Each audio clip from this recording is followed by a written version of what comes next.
তো আর আগেই অতিরিক্ত চিনি ও শক্তি জমে আছে, মানে কোষ ভরে গেছে, আর জায়গা নেই।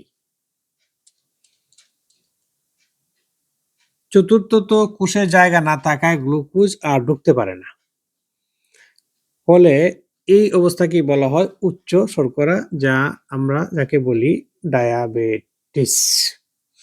তাই আসল সমস্যাটা কি? এটা ইনসুলিনের অভাব নয়, বরং এটা হলো ইনসুলিন রেজিস্ট্যান্স। সহজ কথায় বললে, কোষ ভরে গেছে, তাই দরজা বন্ধ।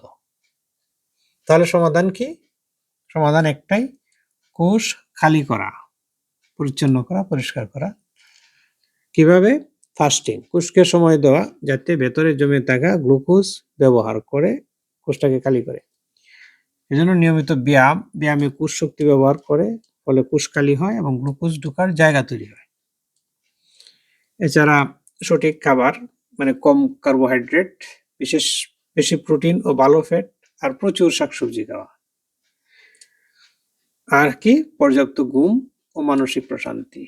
এটা হরমোনকে ব্যালেন্স করে, ইনসুলিনের কাজ করে। প্রচুর ঘুম। তো সংক্ষেপে বললে, ডায়াবেটিসের মূল কারণ কিন্তু কোষে জায়গা নেই। চিকিৎসার মূল ধারণা কোষ খালি করা। এই ব্যাখ্যাটি সচেতনতার জন্য তৈরি। নিজের চিকিৎসা বিষয়ে সবসময় চিকিৎসকের পরামর্শ নেবেন।